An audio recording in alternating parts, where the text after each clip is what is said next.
இந்திய நேரப்படி மதியம் 1:30 மணி செய்திகள். முதலில் ஜெம் தலைப்பு செய்திகளை காணலாம். நாட்டின் பாதுகாப்பு பற்றி டெல்லியில் பிரதமர் நரேந்திர மோடி தலைமையில் உயர்நிலைக்குழு கூட்டம். அமைச்சர்கள் ராஜ்நாத் சிங், ஜெய்சங்கர், தேசிய பாதுகாப்பு ஆலோசகர் அஜித் தோவல், முப்படை தளபதிகள் பங்கேற்பு. நாட்டின் மேற்கு எல்லைப் பகுதிகளில் தற்காலிகமாக மூடப்பட்டிருந்த 32 விமான நிலையங்கள் மீண்டும் திறப்பு. பயணிகள் விமானங்கள் வழக்கம் போல் இயக்கப்படும் என்று இந்திய விமான நிலையங்கள் ஆணையம் அறிவிப்பு. மாநில கட்சிகளின் துணையின்றி தேசிய கட்சிகள் மத்தியில் ஆட்சியமைக்க முடியாது என பல நெடுமாறன் பேச்சு. அரசியல் யாப்பு அவையை அமைத்து புதிய அரசமைப்பு சட்டத்தையும் உருவாக்க வேண்டுகோள். மதுரை சித்திரை திருவிழாவில் கள்ளழகர் பச்சை பட்டுடுத்தி வைகை ஆற்றில் இறங்கிய விழா கோலாகலம். தவளையாய் பிறந்த பண்டூக முனிவருக்கு சாப விமோசனம் அளித்த நிகழ்வை கண்டுகளித்த பக்தர்கள். அதிமுக பொதுச் செயலாளர் எடப்பாடி பழனிசாமியின் பிறந்த நாளையொட்டி அரசியல் கட்சித் தலைவர்கள் வாழ்த்து. நல்ல உடல் நலத்தையும் நீண்ட வாழ்நாளையும் பெற வேண்டும் என வாழ்த்து. செவிலியர் நாளையொட்டி தமிழ்நாடு முதலமைச்சர், அதிமுக பொதுச் செயலாளர் ஆகியோர் வாழ்த்து. பிறர் நலத்தையே முதன்மையாக கொண்டு செவிலியர்கள் தொண்டாற்றுவதாக கூறி புகழாரம். டெஸ்ட் கிரிக்கெட் போட்டிகளிலிருந்து ஓய்வு பெறுவதாக அறிவித்தார் விராட் கோலி. 123 டெஸ்ட் போட்டிகளில் விளையாடி 30 நூறுகள் உட்பட 9230 ரன்களை குவித்தவர். இனி விரிவான செய்திகளை காணலாம். டெல்லியில் பிரதமர் நரேந்திர மோடி தலைமையில் நாட்டின் பாதுகாப்பு பற்றிய உயர்நிலைக்குழு கூட்டம் நடைபெற்றுள்ளது. பகல்காம் பயங்கரவாத தாக்குதலுக்கு பதிலடியாக பாகிஸ்தானில் உள்ள பயங்கரவாத முகாம்களை இந்திய விமானப்படை தாக்கி அளித்தது. ட்ரோன்கள், ஏவுகணைகள் ஆகியவற்றின் மூலம் குண்டு வீசி இந்த தாக்குதல் நடத்தப்பட்டது. இதனிடையே எல்லைப் பகுதியில் இந்தியாவின் ராணுவ உட்கட்டமைப்புகளை பாகிஸ்தானின் ட்ரோன்கள், ஏவுகணைகளை இந்தியாவின் வான் பாதுகாப்பு அமைப்புகள் தாக்கி அளித்தன. அதன் பின்னர் அமெரிக்க அதிபர் டொனால்டு டிரம்பின் தலையீட்டால் சனிக்கிழமை மாலை முதல் இந்தியா பாகிஸ்தான் இடையே போர் நிறுத்தம் நடைமுறைக்கு வந்துள்ளது. இந்நிலையில் நடப்பு பாதுகாப்பு நிலவரம் குறித்து டெல்லியில் பிரதமர் நரேந்திர மோடி தலைமையில் உயர்நிலைக்குழு கூட்டம் நடைபெற்றது. இதில் பாதுகாப்பு அமைச்சர் ராஜ்நாத் சிங், வெளியுறவு அமைச்சர் ஜெய்சங்கர், தேசிய பாதுகாப்பு ஆலோசகர் அஜித் தோவல், பாதுகாப்பு அலுவலர்களின் தலைவர், தரைப்படை, கடற்படை, வான்படை ஆகியவற்றின் தளபதிகள் கலந்து கொண்டனர். நாட்டின் பாதுகாப்புக்கு மேற்கொள்ளப்பட்டுள்ள நடவடிக்கைகள் பற்றி முப்படை தளபதிகளும் பிரதமருக்கு எடுத்துரைத்தனர். போர் நிறுத்தம் நடைமுறையில் இருந்தாலும் எத்தகைய தாக்குதல் முயற்சியையும் முறியடிக்கும் வகையில் தயார் நிலையில் இருக்க வேண்டும் என்றும் அவர்களுக்கு பிரதமர் அறிவுறுத்தினார். நாட்டின் மேற்கு எல்லைப் பகுதிகளில் தற்காலிகமாக மூடப்பட்டிருந்த 32 விமான நிலையங்கள் பொதுமக்களின் பயன்பாட்டுக்காக மீண்டும் திறக்கப்பட்டுள்ளதாக இந்திய விமான நிலையங்கள் ஆணையம் அறிவித்துள்ளது. பகல்காம் படுகொலைக்கு பதிலடியாக பாகிஸ்தானில் உள்ள பயங்கரவாத முகாம்கள் மீது இந்தியா ஏவுகணைகள், ட்ரோன்கள் ஆகியவற்றின் மூலம் தாக்குதல் நடத்தியது. பாகிஸ்தானும் காஷ்மீர், பஞ்சாப், ராஜஸ்தான், குஜராத் மாநிலங்களில் எல்லையோர பகுதிகள் மீது தாக்குதல் நடத்தியது. இந்த தாக்குதலை இந்திய படைகள் முறியடித்தன. போர் சூழலில் பயணிகளின் பாதுகாப்பு கருதியும் ராணுவ பயன்பாட்டுக்காகவும் ஜம்மு காஷ்மீர், பஞ்சாப், ராஜஸ்தான், குஜராத் ஆகிய மாநிலங்களில் 32 விமான நிலையங்கள் தற்காலிகமாக மூடப்பட்டன. மே 15ஆம் நாள் அதிகாலை 5:30 மணி வரை இந்த விமான நிலையங்கள் மூடப்பட்டிருக்கும் என முன்பு அறிவிக்கப்பட்டது. இந்தியா பாகிஸ்தான் இடையே சனிக்கிழமை மாலை முதல் போர் நிறுத்தம் நடைமுறைக்கு வந்துள்ளது. 2 நாட்களாக தாக்குதல் எதுவும் நடக்காமல் எல்லைப் பகுதிகளில் அமைதி நிலவுகிறது. இந்நிலையில் தற்காலிகமாக மூடப்பட்ட 32 விமான நிலையங்களும் பொதுமக்கள், பயணியரின் பயன்பாட்டுக்காக திறக்கப்படுவதாக இந்திய விமான நிலையங்கள் ஆணையம் அறிவித்துள்ளது. இது உடனடியாக நடைமுறைக்கு வருவதாகவும் ஆணையம் தெரிவித்துள்ளது. சண்டிகர் விமான நிலையம் உடனடியாக பொதுமக்கள் பயன்பாட்டுக்கு வந்துள்ளதாகவும் இங்கிருந்து பயணிகள் விமானம் வழக்கம் போல் இயக்கப்படும் என்றும் மொஹாலி மாவட்ட ஆட்சியர் கோமல் மிட்டல் தெரிவித்துள்ளார். மாநில கட்சிகளின் துணையின்றி தேசிய கட்சிகள் மத்தியில் ஆட்சியமைக்க முடியாது என்னும் நிலை உருவாகியுள்ளதாக தமிழர் தேசிய முன்னணி நிறுவனர் பழ நெடுமாறன் தெரிவித்துள்ளார்.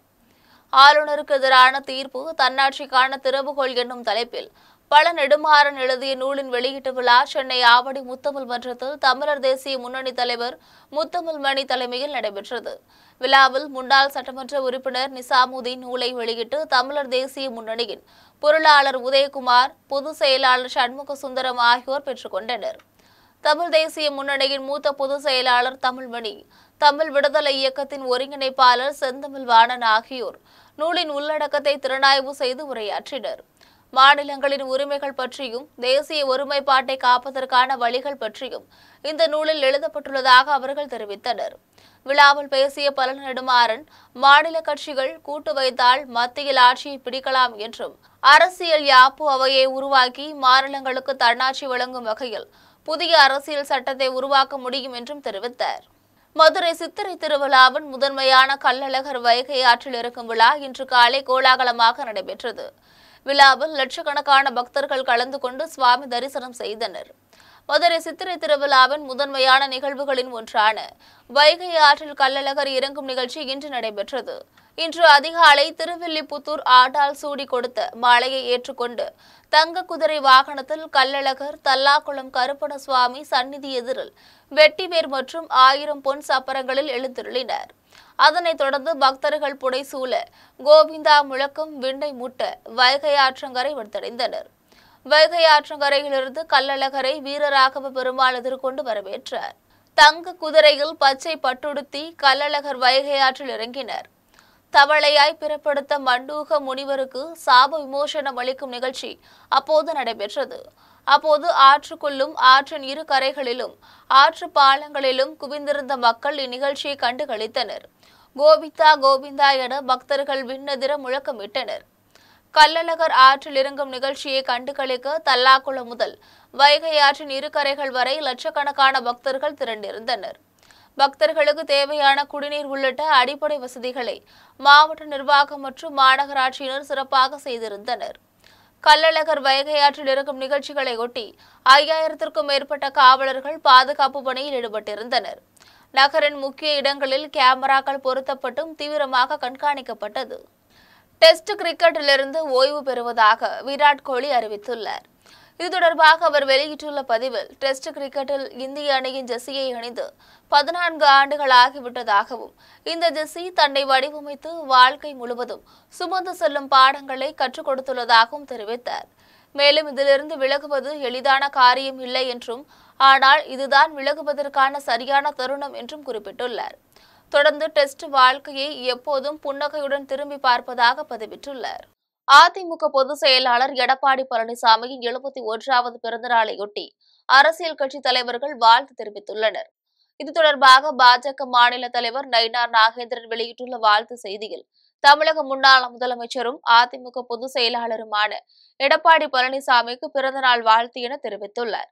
இதேபோல் தமிழக பாஜக முன்னாள் தலைவர் அண்ணாமலை வெளியிட்டுள்ள வாழ்த்து செய்தியில், அதிமுக பொதுச் செயலாளர் எடப்பாடி பழனிசாமிக்கு பிறந்தநாள் வாழ்த்துகள் என்றும், அவர் நல்ல உடல் நலத்துடன் நீண்ட ஆயுளுடன் தன்னுடைய மக்கள் பணிகள் தொடர இறைவனை வேண்டிக் கொள்வதாக அவர் தெரிவித்துள்ளார்.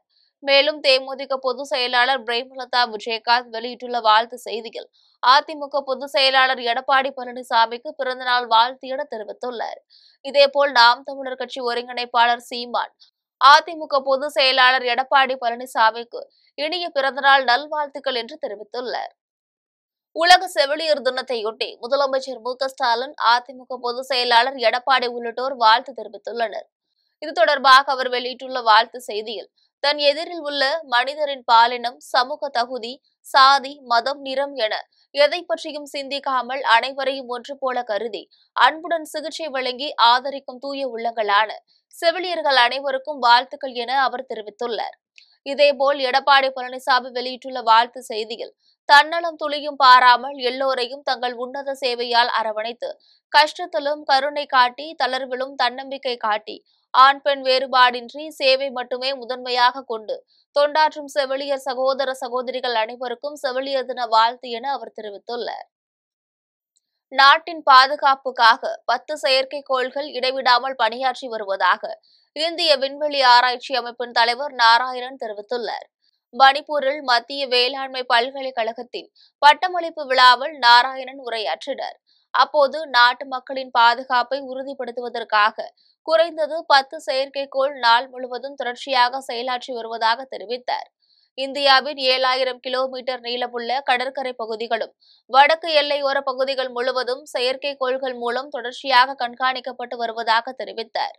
செயற்கைக்கோள்களும் ட்ரோன் தொழில்நுட்பமும் இன்றி எல்லைப் பகுதிகளின் பாதுகாப்பை உறுதி செய்ய இயலாது என்றும் நாராயணன் குறிப்பிட்டார். மாலத்தீவுகளுக்கு இந்தியா கருவூல சீட்டு மூலம் $5 கோடி நிதியுதவி அளித்துள்ளதாக அந்நாட்டிற்கான இந்திய தூதரகம் தெரிவித்துள்ளது. மாலத்தீவுக்கான இந்திய தூதரகம் வெளியிட்டுள்ள செய்திக்குறிப்பில், மாலத்தீவு நிதியமைச்சகம் வெளியிடும் கருவூல சீட்டை பாரத ஸ்டேட் வங்கி வாங்குவதன் மூலம் அந்நாட்டிற்கு $5 கோடி நிதியுதவி அளிக்கப்பட்டுள்ளதாக குறிப்பிட்டுள்ளது. 2019ஆம் ஆண்டு முதல் மாலத்தீவு வெளியிடும் கருவூல சீட்டை பாரத ஸ்டேட் வங்கி வாங்கி வருவதாகவும், இந்த வட்டியில்லா நிதியுதவி ஓர் அரசிற்கு இன்னொரு அரசு செய்யும் அவசர கால நிதியுதவி என்றும் அந்த செய்திக்குறிப்பில் குறிப்பிட்டுள்ளது. இந்த நிதியுதவிக்காக இந்திய அரசிற்கும் வெளியுறவு அமைச்சர் ஜெய்சங்கருக்கும் மாலத்தீவு வெளியுறவு அமைச்சர் அப்துல்லா கலில் நன்றி தெரிவித்துள்ளார். காலத்தினார் செய்த இந்த உதவி இரு நாடுகளிடையே உள்ள நெருங்கிய நட்புறவை காட்டுவதாகவும் அவர் குறிப்பிட்டுள்ளார். சேலம் அருகே முதிய தம்பதியை அடித்து கொலை செய்து நகையை பறித்து சென்ற வடமாநிலத்தை சேர்ந்த ஒருவரை போலீசார் கைது செய்தனர். சேலம் சூரமங்கலத்தை அடுத்த ஜாகீர் அம்மாபாளையம் பகுதியை சேர்ந்தவர் முதியவர் பாஸ்கரன். இவர் தன்னுடைய வீட்டின் ஒரு பகுதியில் மளிகை கடை நடத்தி வந்தார். இவரது மனைவி வித்யா. இந்நிலையில் முதியவர்கள் இருவரும் வீட்டில் இரத்த வெள்ளத்தில் கிடப்பதாக அப்பகுதி மக்கள் அளித்த தகவலின் பேரில் வந்து போலீசார் நடத்திய முதல்கட்ட விசாரணையில் இருவரும் கொலை செய்யப்பட்டது தெரியவந்தது. மேலும் மூதாட்டி அணிந்திருந்த நகைகள் மாயமாகி இருப்பது தெரியவந்தது. இது தொடர்பாக போலீசார் வழக்கு பதிவு செய்து கொலையாளிகளை தேடி வந்தனர். இந்த நிலையில் முதியவர்களை கொலை செய்தது அதே பகுதியை சேர்ந்த சந்தோஷ் என்பதும், இவர் பீகார் மாநிலத்தை சேர்ந்தவர் என்பதும் தெரியவந்தது. மேலும் இவர் அந்த பகுதியில் தங்கியிருந்து பணிபுரிந்து வந்ததும் கடன் பிரச்சினை காரணமாக இருவரையும் அடித்து கொலை செய்ததாகவும், அவர்களிடமிருந்து 10 சவரன் செயினை எடுத்து சென்றதாகவும் சந்தோஷ் போலீசில் வாக்குமூலம் அளித்துள்ளார். அவரிடம் போலீசார் தொடர் விசாரணை நடத்தி வருகின்றனர். மதுரையில் பக்தர் ஒருவர் உயிரிழந்தது தொடர்பாக விரைவில் விளக்கம் அளிப்பதாக அறநிலையத்துறை அமைச்சர் சேகர் பாபு கூறியுள்ளார். மதுரையில் சித்திரை திருவிழாவையொட்டி கள்ளழகர் வைகை ஆற்றில் இறங்கும் நிகழ்ச்சி வெகு விமரிசையாக நடைபெற்றது. இதில் அறநிலையத்துறை அமைச்சர் சேகர் பாபு கலந்து கொண்டு செய்தியாளர்களை சந்தித்து பேசினார். அப்போது அவர் விழாவில் மாவட்ட நிர்வாகம் மற்றும் மருத்துவத்துறை உள்ளிட்ட பல்வேறு துறைகளுக்கும் மக்கள் ஆதரவு அளித்தது மகிழ்ச்சியாக உள்ளதாக தெரிவித்தார். விழாவில் ஆம்புலன்ஸ் செல்வதற்கு வழி இல்லாமல் ஒருவர் உயிரிழந்துள்ளார். இது தொடர்பான கேள்விக்கு அது தொடர்பாக கேட்டறிந்து விளக்கம் அளிப்பதாக கூறினார். அளவிட முடியாத கட்டுக்கடங்காத கூட்டம் நீங்களே பார்த்திருந்தீர்கள். அமைச்சர்கள் அதிக சிரத்தை எடுத்துக்கொண்டு பாலப்பணி நடந்து கொண்டிருந்தாலும் பாலப்பணிகளுக்காக சேர்த்த சாலைகள் நேர்த்தியாக போடுகின்ற பணிகள் முதல் கொண்டு பண்ணோம். ஆம்புலன்ஸில் வந்தவருடைய நிலை குறித்து நீங்கள் மொட்டையாக கேட்டு விடுகிறீர்கள். அந்த உண்மையான நிலை அறிந்த பிறகு துறையின் சார்பிலும் காவல்துறை சார்பிலும் அதற்குண்டான விளக்கத்தை அளிப்போம். ஒரு நிகழ்ச்சி மகிழ்ச்சியோடு சிறப்போடு சீரோடு இந்த பத்திரிகையாளர் புடைசூழல் நடந்திருக்கின்றது. அந்த மகிழ்ச்சியை கொண்டாடுவோம். அப்படி ஏதாவது உயிரிழப்பு ஏற்பட்டால் அதற்குண்டான நிவாரணத்தையும் தேடிக்கொள்வோம். நாமக்கல்லில் இந்து முன்னணி மாவட்ட செயலாளர் மனைவி வெட்டி கொலை செய்யப்பட்ட சம்பவம் பரபரப்பை ஏற்படுத்தியுள்ளது. நாமக்கல் மாவட்டம் பரமத்தி வேலூர் அடுத்த பொத்தனூரை சேர்ந்தவர் இந்து முன்னணியின் மாவட்ட செயலாளர் ஜெகதீஷன். இவரது மனைவி கீதா. இவர்களுக்கு 2 குழந்தைகள் உள்ளனர். இந்த நிலையில் இவர் வழக்கம் போல் இரவு வீட்டில் தூங்கிக் கொண்டிருந்த நிலையில் கையில் அரிவாளுடன் மர்ம நபர்கள் வீட்டிற்குள் புகுந்து வெட்டியதில் கீதா சம்பவ இடத்திலேயே உயிரிழந்தார். இதில் ஜெகதீசன் தலை, கை, கால் உள்ளிட்ட பகுதிகளில் வெட்டுக்காயம் ஏற்பட்டது. இதுகுறித்து தகவல் அறிந்து வந்த போலீசார் காயமடைந்த ஜெகதீஷனை மீட்டு நாமக்கல் அரசு மருத்துவமனைக்கு கொண்டு சென்றனர். இச்சம்பவம் குறித்து போலீசார் தீவிர விசாரணை நடத்தி வருகின்றனர். வானகரத்தில் அதிமுக சார்பில் நடைபெற்ற நிகழ்ச்சியில் முன்னாள் அமைச்சர் பெஞ்சமின் கலந்து கொண்டு போரில் வீரமரணம் அடைந்தவர்களுக்கு அஞ்சலி செலுத்தினார். சென்னை வானகரத்தில் அதிமுக பொதுச் செயலாளர் எடப்பாடி பழனிசாமியின் பிறந்தநாளை ஒட்டி முன்னாள் அமைச்சர் பெஞ்சமின் தலைமையில் விளையாட்டுப் போட்டி நடைபெற்றது. முன்னதாக இந்தியா பாகிஸ்தான் போரில் வீரமரணம் அடைந்த இந்திய வீரர்களுக்கு 2 நிமிடம் மௌன அஞ்சலி செலுத்தப்பட்டது. பின்னர் நடைபெற்ற போட்டியில் வெற்றி பெற்ற மாணவர்களுக்கு வாழ்த்துக்களை தெரிவித்தார். தஞ்சையில் இரு தரப்பினரிடையே ஏற்பட்ட மோதலில் ஊரை விட்டு ஒதுக்கி வைத்ததாக ஒரு தரப்பினர் புகார் அளித்துள்ளனர். தஞ்சை மாவட்டம் பட்டுக்கோட்டை அருகே உள்ள சங்கரன்கொல்லை கிராமத்தில் ராஜ விநாயகர் கோயில் அமைத்துள்ளது. கோயிலில் கும்பாபிஷேக பணிகள் நடைபெற்று வரும் நிலையில் அதன் வரவு செலவு தொடர்பாக அதே ஊரை சேர்ந்த தர்மராஜ் என்பவருக்கும் கிராம மக்களுக்கும் இடையே தகராறு ஏற்பட்டுள்ளது. இதன் காரணமாக தர்மராஜனையும் அவருடைய ஆதரவாளர்களையும் ஊரை விட்டு ஒதுக்கி வைத்ததாக குற்றம் சாட்டியுள்ளார். இதுகுறித்து மாவட்ட ஆட்சியர் மற்றும் காவல்துறையினரிடம் புகார் அளித்தும் எந்த நடவடிக்கையும் எடுக்கப்படவில்லை என வேதனை தெரிவித்தார். இதற்கு கிராம மக்கள் மறுப்பு தெரிவித்த நிலையில் இரு தரப்புகளுக்கும் இடையே மோதல் ஏற்படும் சூழல் உருவாகியுள்ளது. இதுல ஏற்கனவே வரவு செலவுல அதிகார துஷ்பிரயோகம் பண்ற முருகேசன் வசூல் பண்ற பணத்துகளையும் கோயில் நிர்வாகத்திலையும் தலையிட்டாரு. அது சம்பந்தமான கருத்து வேறுபாடுகள் எனக்கு அவருக்கு ஏற்பட்டுச்சு. அதனை தொடர்ந்து துன்புறுத்தி வந்தாரு. கோயிலுக்கு வர வேண்டிய மெட்டீரியல் போக்குவரத்து எல்லாத்தையும் தடை பண்ணாரு. என் மனைவி கோயிலுக்கு விளக்கு போட போனாங்க. அவங்கள பிடிச்சி தள்ளி அது மாதிரி தகாத செயல்களை செஞ்சாரு. இதை ஊர்ல பெரியவங்க, கவுன்சிலர், பிரசிடண்ட்டை கூப்பிட்டு பேசணும். இந்த நிர்வாகத்தில் இருக்கையில நான் என் கைப்பணத்தை போட்டு கோயிலை நல்லபடியா பண்ணணும், வசூல் வரையில எடுத்துக்கலான்னு பண்ணோம். திருப்பணியை 5 வருஷம் ஆனாலும் கிராம ஏண்டா ஒப்படைச்சிருந்துச்சு. முழுமையா முடிச்சுட்டு 2 நில கோபுரம் கட்டி நல்லபடியா நீங்க இந்த கோயிலை புதுப்பிச்சு ஊர்ல. தமிழகத்தின் பல்வேறு பகுதிகளில் நடைபெற்ற ஆன்மீக நிகழ்வுகளை தற்போது சிறிய தொகுப்புகளாக காணலாம். காஞ்சிபுரம் மாவட்டம் குன்றத்தூர் ஒன்றிய ஒரத்தூர் ஊராட்சி நீலமங்கலத்தில் உள்ள ஆனந்தபால விநாயகர் ராஜேஸ்வரி அம்மன் ஆலயத்தில் பால்குடம் எடுக்கும் நிகழ்ச்சி ஊராட்சி மன்ற தலைவர் வள்ளி சுந்தர் தலைமையில் வெகு விமரிசையாக நடைபெற்றது. இதில் அம்மனுக்கு சிறப்பு அலங்காரம் மற்றும் மகா தீபாராதனைகள் காண்பிக்கப்பட்டது. இதில் திரளான பக்தர்கள் கலந்து கொண்டு சாமி தரிசனம் செய்தனர். இதேபோல் ராணிப்பேட்டை மாவட்டம் வாலஜாபேட்டை அருகே உள்ள காளிகாம்பாள் திருக்கோவிலில் சித்திர பௌர்ணமியை ஒட்டி ஏகதின லட்சார்த்தனை திருவிழா வெகு விமரிசையாக நடைபெற்றது. இதில் ஆன்மீக சொற்பொழிவாளர் தேச மங்கையர்கரசி கலந்து கொண்டு சிறப்புரையாற்றினர். விழாவில் ஏராளமான மக்கள் கலந்து கொண்டு சாமி தரிசனம் செய்தனர். தேனி மாவட்டம் முப்பார்பட்டி கிராமத்தில் உள்ள வரதராஜ பெருமாள் திருக்கோவில் சித்திரை திருவிழாவையொட்டி சுவாமிக்கு பச்சைப்பட்டு உடுத்தி முல்லை பெரியாறில் இறங்கும் வைபோகம் வெகு விமரிசையாக நடைபெற்றது. இதில் திரளான பக்தர்கள் கலந்து கொண்டு சாமி தரிசனம் செய்தனர். இதேபோல் திருவண்ணாமலை அண்ணாமலையார் கோயிலில் சித்திர பௌர்ணமியை ஒட்டி லட்சக்கணக்கான பக்தர்கள் கிரிவலம் வந்து அண்ணாமலையாரை வழிபட்டனர். மேலும் கிரிவல பாதையில் பொதுமக்களுக்கு சிறப்பு மருத்துவ முகாம்கள் ஏற்பாடு செய்யப்பட்டுள்ளது. வேலூர் கோட்டையில் உள்ள ஜலகண்டேஸ்வரர் ஆலயத்தில் பிரம்மோற்சவ விழாவையொட்டி சுவாமிக்கு சிறப்பு அபிஷேக ஆராதனை நடைபெற்றது. அதனைத் தொடர்ந்து கோவில் விழா நிறைவு பெறுவதை ஒட்டி ஆலய குளத்தில் தீர்த்தவாரி நடைபெற்றது. இதில் திரளான பக்தர்கள் கலந்து கொண்டு சாமி தரிசனம் செய்தனர். மேலும் திருவாரூர் மாவட்டம் திருத்துறைப்பூண்டி அருகே உள்ள முத்துமாரியம்மன் ஆலயத்தில் சித்திரை திருவிழா கடந்த வாரம் காப்பு கட்டுதலுடன் துவங்கி நடைபெற்று வருகிறது. இவ்விழாவை ஒட்டி அம்மனுக்கு சிறப்பு அபிஷேக ஆராதனை நடைபெற்றது. இதில் அம்மனுக்கு சிறப்பு அலங்காரம் செய்யப்பட்டு பல்வேறு வாகனத்தில் எழுந்தருளி பக்தர்களுக்கு காட்சியளித்தார். இதில் திரளான பக்தர்கள் கலந்து கொண்டு சாமி தரிசனம் செய்தனர். ராய்ப்பூரில் சாலை விபத்தில் சிக்கி 14 பேர் உயிரிழந்துள்ளனர். சத்தீஸ்கர் மாநிலம் ராய்ப்பூர் பலோடா பஜார் சாலையில் உள்ள சரகான் அருகே பனார்சி கிராமத்தில் நடந்த ஒரு விழாவில் கலந்து கொண்டு விட்டு சவுதியா சட்டியிலிருந்து 50 பேரை ஏற்றிக்கொண்டு மினி லாரி ஒன்று திரும்பிக் கொண்டிருந்தது. அப்போது எதிரே வேகமாக வந்த ட்ரெய்லருடன் மோதியதில் 14 பேர் பரிதாபமாக உயிரிழந்தனர். இதில் 10 பெண்கள், 2 சிறுமிகள், 1 சிறுவன் மற்றும் 6 மாத குழந்தை ஆகியோர் உயிரிழந்தனர். மேலும் 30க்கும் மேற்பட்ட காயமடைந்த நிலையில் மருத்துவமனையில் சிகிச்சை பெற்று வருகின்றனர். அங்கு பலரின் நிலை கவலைக்கிடமாக இருப்பதால் இறப்பு எண்ணிக்கை மேலும் அதிகரிக்கக்கூடும் என்றும் அஞ்சப்படுகிறது. இனி வருவது உலக செய்திகள்.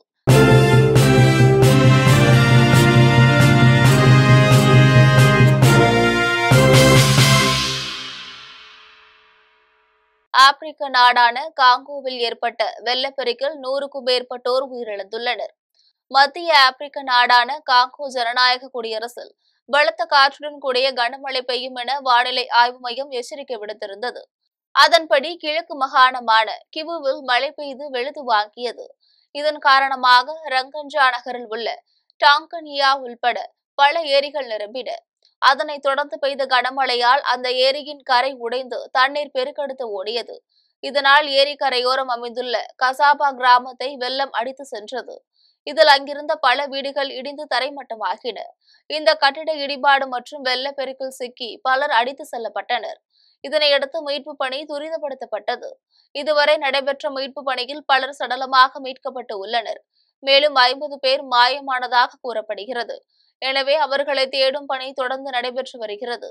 இந்த வெள்ளப்பெருக்கில் 100க்கும் மேற்பட்டோர் உயிரிழந்ததாக அதிகாரிகள் தெரிவித்துள்ளனர். இனி வருவது விளையாட்டு செய்திகள்.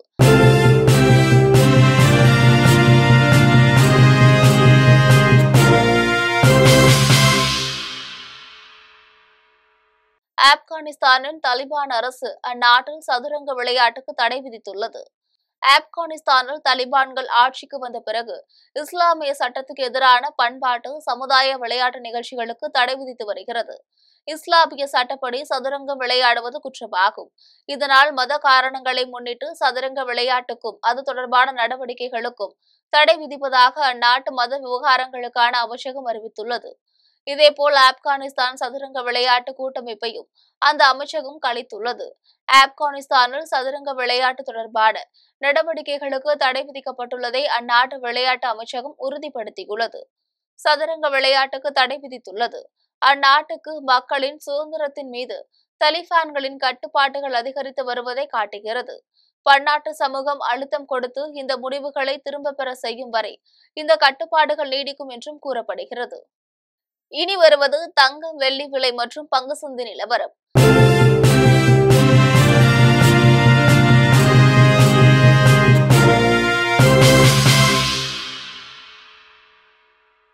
சென்னையில் ஆபரண தங்கத்தின் விலை ஒரு சவரன் 71,040 ரூபாய்க்கு விற்பனை செய்யப்படுகிறது. சென்னையில் இன்று ஆபரண தங்கத்தின் விலை கிராமிற்கு 165 ரூபாய் குறைந்து 8,880 ரூபாய்க்கு விற்பனை செய்யப்படுகிறது. மேலும் ஒரு சவரன் 1,320 ரூபாய் குறைந்து 71,040 ரூபாய்க்கு விற்பனை செய்யப்படுகிறது. 24 கேரட் தூய தங்கம் ஒரு சவரன் 77,504 ரூபாய்க்கு விற்பனை செய்யப்படுகிறது. மேலும் 1 கிராம் வெள்ளி 109 ரூபாய்க்கும் 1 கிலோ வெள்ளி 1,09,000 ரூபாய்க்கும் விற்பனை செய்யப்படுகிறது. மும்பை பங்கு சந்தை இன்று உயர்வுடன் காணப்படுகிறது. மும்பை பங்கு சந்தை குறியீட்டு எண் சென்செக்ஸ் 2,342 புள்ளிகள் அதிகரித்து 81,796 புள்ளிகளில் வணிகமாகிறது.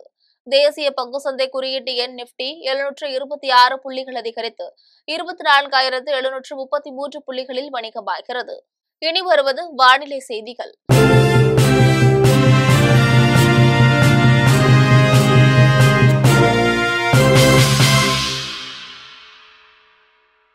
தமிழகத்தில் கோவை, நீலகிரி உள்ளிட்ட 7 மாவட்டங்களில் நாளை கனமழை பெய்ய வாய்ப்புள்ளது என சென்னை வானிலை ஆய்வு மையம் தெரிவித்துள்ளது. மேற்கு திசை காற்றின் வேக மாறுபாடு காரணமாக தமிழகத்தில் ஒரு சில இடங்கள், புதுச்சேரி மற்றும் காரைக்காலில் இன்றும் நாளையும் இடி மின்னல் மற்றும் மணிக்கு 40 கிலோமீட்டர் வேகத்தில் பலத்த காற்றுடன் மிதமான மழை பெய்யலாம் என்று வானிலை ஆய்வு மையம் தெரிவித்துள்ளது. அதன்படி கோவை, ஈரோடு, நீலகிரி, கிருஷ்ணகிரி, தருமபுரி, திருப்பத்தூர், வேலூர் மாவட்டங்களில் ஒரு சில இடங்களில் நாளை கனமழை பெய்ய வாய்ப்புள்ளதாகவும், சென்னை மற்றும் புறநகர் பகுதிகளில் இன்று வானம் ஓரளவு மேகமூட்டமாக காணப்படும் என்றும், ஒரு சில இடங்களில் இடி மின்னலுடன் லேசான மழை பெய்யலாம் என்றும் தெரிவித்துள்ளது. மீண்டும் தலைப்பு செய்திகள். நாட்டின் பாதுகாப்பு பற்றி டெல்லியில் பிரதமர் நரேந்திர மோடி தலைமையில் உயர்நிலைக்குழு கூட்டம். அமைச்சர்கள் ராஜ்நாத் சிங், ஜெய்சங்கர், தேசிய பாதுகாப்பு ஆலோசகர் அஜித் தோவல், முப்படை தளபதிகள் பங்கேற்பு. நாட்டின் மேற்கு எல்லை பகுதிகளில் தற்காலிகமாக மூடப்பட்டிருந்த 32 விமான நிலையங்கள் மீண்டும் திறப்பு. பயணிகள் விமானங்கள் வழக்கம் போல் இயக்கப்படும் என்று இந்திய விமான நிலையங்கள் ஆணையம் அறிவிப்பு. மாநில கட்சிகளின் துணையின்றி தேசிய கட்சிகள் மத்தியில் ஆட்சியமைக்க முடியாது என பல நெடுமாறன் பேச்சு. அரசியல் யாப்பு அவையை அமைத்து புதிய அரசமைப்பு சட்டத்தையும் உருவாக்க வேண்டுகோள். மதுரை சித்திரை திருவிழாவில் கள்ளழகர் பச்சை பட்டுடுத்தி வைகை ஆற்றில் இறங்கிய விழா கோலாகலம். தவளையாய் பிறந்த பண்டூக முனிவருக்கு சாப விமோசனம் அளித்த நிகழ்வை கண்டுகளித்த பக்தர்கள். அதிமுக பொதுச் செயலாளர் எடப்பாடி பழனிசாமியின் பிறந்த நாளையொட்டி அரசியல் கட்சித் தலைவர்கள் வாழ்த்து. நல்ல உடல் நலத்தையும் நீண்ட வாழ்நாளையும் பெற வேண்டும் என வாழ்த்து. செவிலியர் நாளையொட்டி தமிழ்நாடு முதலமைச்சர், அதிமுக பொதுச் செயலாளர் ஆகியோர் வாழ்த்து. பிறர் நலத்தையே முதன்மையாக கொண்டு செவிலியர்கள் தொண்டாற்றுவதாக கூறி புகழாரம். டெஸ்ட் கிரிக்கெட் போட்டிகளிலிருந்து ஓய்வு பெறுவதாக அறிவித்தார் விராட் கோலி. 123 டெஸ்ட் போட்டிகளில் விளையாடி 30 நூறுகள் உட்பட 9,230 ரன்களை குவித்தவர். இத்துடன் செய்திகள் நிறைவடைகின்றன. மீண்டும் செய்திகள் மாலை 6 மணிக்கு. உடனுக்குடன் செய்திகளை காண GemLive.tv என்ற இணையதளத்தில் இணைந்திருங்கள். நன்றி, வணக்கம்.